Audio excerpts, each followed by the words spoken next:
नमस्कार, फाइटर समाचार में आपका स्वागत है। पेश आज 8 अक्टूबर सुबह 6 बजे राजस्थान की खास खबरें। श्रीगंगानगर जिले के सूरतगढ़ में पटवारी को 20,000 की रिश्वत लेते हुए गिरफ्तार किया गया है।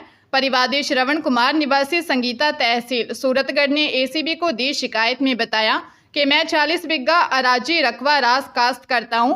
मेरे हल्के का पटवारी मेरी जमीन की गिरदावरी करने के नाम से हजारों रुपए प्रति बिघा के हिसाब से रिश्वत मांग रहा है। उसने 25 बिघा जमीन की गिरदावरी की है, जिसकी आवाज में वह रिश्वत मांग रहा है। सत्यापन के बाद राजस्व पटवारी मुकेश कुमार निवासी गांव ढिलकी तहसील नौहर जिला हनुमानगढ़ को पवन मीणा अतिरिक्त पुलिस अधीक्षक निर्देशन में पुलिस उपाधीक्षक भूपेंद्र सोनी की टीम ने परिवादी से 20,000 रुपए की रिश्वत लेते हुए रंगे हाथों गिरफ्तार कर लिया। फिलहाल एसीबी अग्रिम कार्रवाई कर रही है। हनुमानगढ़ जिले में विदेश भेजने के नाम पर लाखों रुपयों की धोखाधड़ी करने का मामला सामने आया है। संगरिया थाने में वार्ड नंबर 18 निवासी राहुल खन्ना ने निशा पुत्री विनोद कुमार निवासी उधरान और मंजू पत्नी कुलदीप उर्फ दीपक बेनीवाल निवासी सेक्टर नंबर 34 चंडीगढ़ के खिलाफ दी रिपोर्ट में बताया कि उसकी पत्नी पायल सारस्वत व निशा संगरिया व श्रीगंगानगर में एक साथ कोचिंग करती थी। इस दौरान निशा ने बताया कि उसकी बहन मंजू विदेश भेजने का काम करती है। राहुल स्वयं आयरलैंड जाना चाहता था। जब आरोपियों से बात हुई तो उसे आयरलैंड भिजवाने का खर्च 14 लाख रुपए बताया। इसके बाद उसने अलग अलग समय में कुल 14 लाख रुपए दे दिए। इसके बाद आरोपियों ने उसको कैंसिल टिकट भेज दी और बाद में टाल मटोल करते रहे। बाद में रुपए वापस मांगने पर दोनों बहनों ने मुकदमे में फंसाने की धमकी भी दी। पुलिस ने मामला दर्ज कर जांच शुरू कर दी है। राजस्थान सरकार ने स्वायत्त शासन विभाग ने सफाई कर्मचारी पदों के लिए आवेदन आमंत्रित किए हैं। इच्छुक और योग्य उम्मीदवार विभाग की आधिकारिक वेबसाइट isr.urban.rajasthan.gov.in के माध्यम से ऑनलाइन आवेदन कर सकते हैं। इस भर्ती के जरिए 23,820 पद भरे जाएंगे। अभ्यर्थियों के लिए 7 अक्टूबर से रजिस्ट्रेशन प्रक्रिया शुरू हो गई है। 6 नवंबर तक अभ्यर्थी इसका आवेदन कर सकेंगे। आवेदन पत्र में 11 नवंबर 2024 से 25 नवंबर तक सुधार किए जा सकेंगे। चयन प्रक्रिया सफाई कर्मचारी पदों के लिए चयन लॉटरी प्रक्रिया से माध्यम से किया जाएगा। मिलने वाले आवेदनों में से योग्य उम्मीदवारों का चयन राजस्थान सरकार के सूचना प्रौद्योगिकी और संचार विभाग की ओर से विकसित ऑनलाइन सॉफ्टवेयर का उपयोग करके श्रेणीवार किया जाएगा। सफाई कर्मचारियों के लिए निकाली गई भर्ती में कोई शैक्षणिक योग्यता निर्धारित नहीं है। जयपुर में टाइगर सफारी की शुरुआत हो चुकी है। सीएम भजनलाल शर्मा ने नाहरगढ़ बायोलॉजिकल पार्क में इसकी शुरुआत की।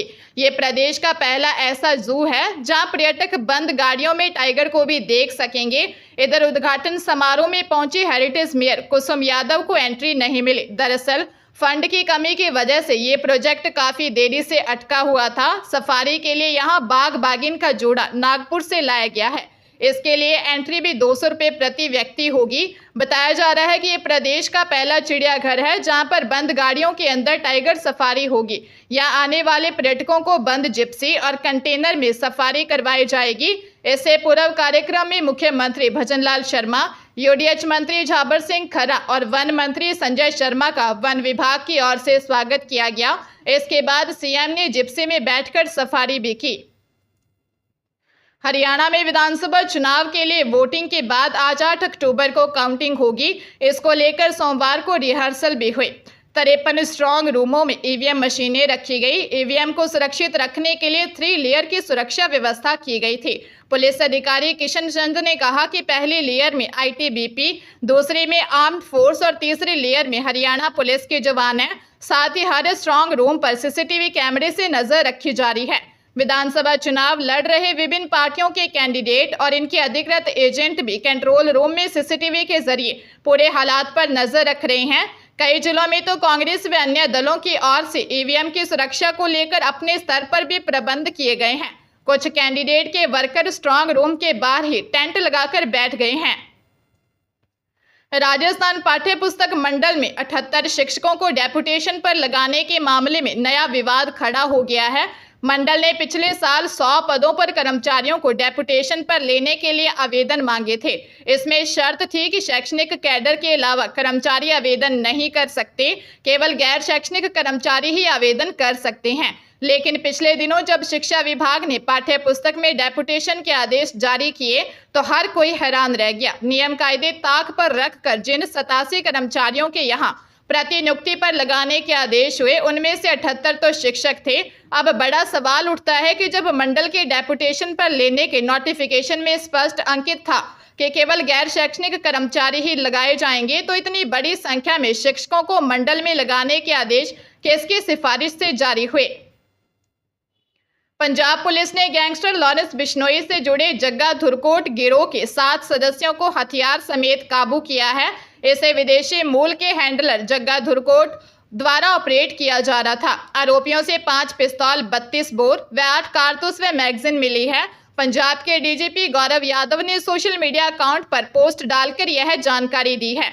उन्होंने बताया कि मोगा पुलिस ने आरोपियों को दबोचा है। पंजाब पुलिस के मुताबिक यह गिरोह राज्य में डकैती की योजना बनाकर लोगों से पैसे ऐंठने में शामिल था। वही पुलिस अब इस गिरोह में शामिल अन्य सदस्यों की पड़ताल करने में जुटी हुई है। साथ ही यह पता लगाया जा रहा है कि गिरोह के सदस्यों ने अब तक कितने लोगों को हथियार मुहैया करवाए हैं। इससे पहले इस गिरोह के मोहाली, खन्ना, रोपड़ और लुधियाना पुलिस भी पकड़ चुकी है। चोरू शहर के जीण माता मंदिर के पास स्थित सोने चांदी के गहनों की घड़ाई की ज्वेलरी शॉप में अज्ञात चोरों ने दुकान के ताले तोड़कर चोरी की वारदात को अंजाम दिया। चोर की यह वारदात ज्वेलरी शॉप में लगे सीसीटीवी कैमरे में कैद हो गई, जिसमें 2 नकाबपोश टोपी पहने हुए अज्ञात चोर दुकान में चोरी कर रहे हैं। वही उनका एक साथी दुकान के बाहर खड़ा होकर ध्यान रख रहा है। परिवार के लोगों को घटना का पता सुबह लगा। कोतवाली थाना के एएसआई वीरेंद्र सिंह खोटिया ने बताया कि धर्म स्तूप जीण माता मंदिर के पास स्थित वार्ड 30 निवासी राजेश कुमार प्रजापत का घर है, जिसके कॉर्नर पर सोने चांदी की ज्वेलरी की दुकान है। रात को 3 चोरों ने दुकान का शटर का कुंटा और अंदर लगे कांच के दरवाजे का लॉक तोड़कर करीब 3.5 किलो चांदी का सामान और 9 ग्राम सोने का सामान चोरी कर ले गए। चोरों ने दुकान में रखी तिजोरी को भी तोड़ने का प्रयास किया, लेकिन उसमें वह सफल नहीं हुए। बांसवाड़ा जिले के आंबापुरा की 2 महिलाओं को बांसवाड़ा लाकर होटल में दुष्कर्म करने का मामला सामने आया है। दोनों की ओर से अलग अलग रिपोर्ट दर्ज करवाई है। मामले में आंबापुरा क्षेत्र की 34 वर्षीय महिला ने कोतवाली थाने में शक्ति नगर निवासी ईश्वर लाल और नापला की सिबला निवासी गोविंद सहित एक अन्य ड्राइवर के खिलाफ प्रकरण दर्ज करवाया है। पुलिस ने बताया कि आरोपियों ने जबरन महिला को नए बस स्टैंड के पास होटल में ले जाकर दुष्कर्म किया। जांच कोतवाली थाना अधिकारी देवीलाल कर रहे हैं। वही दूसरा मामला कागदी पिकअप वियर के पास का बताया गया है, जिसमें शांति को आरोपी बनाया गया है। रिपोर्ट में कहा गया है कि पीड़िता को आरोपी बैलाव फुसलाकर लाया और कागदी क्षेत्र में दुष्कर्म किया। बीकानेर जिले में हरियाणा से फलौदी की ओर जा रहे एक युवक की सड़क हादसे में मौत हो गई। नेशनल हाईवे पर दौड़ रही पिकअप गाड़ी का गेट खुला रह गया और वहीं बैठा युवक अचानक सड़क पर गिर गया। उसके सिर में गंभीर चोट लगी। अस्पताल ले गए, लेकिन तब तक उसने दम तोड़ दिया था। बीकानेर से करीब 10 किलोमीटर दूर नाल थाना क्षेत्र में यह हादसा हुआ। हरियाणा के कैथल में रहने वाले सुभाष चंद्र ओड अपने बेटे 18 वर्षीय विकास ओड के साथ पिकअप गाड़ी में फलौदी जा रहे थे। गाड़ी कमल नामक ड्राइवर चला रहा था। पिकअप स्पीड में नेशनल हाईवे पर चल रही थी। इस दौरान कमल ड्राइवर के पास सुभाष बैठे थे, जबकि बेटा विकास गेट के पास बैठा था। चलती गाड़ी में उसे नींद आ गई। पिकअप का गेट खराब होने की वजह से खुल गया और दीपक बार सड़क पर जा गिरा। नाल पुलिस मामले की जांच कर रही है।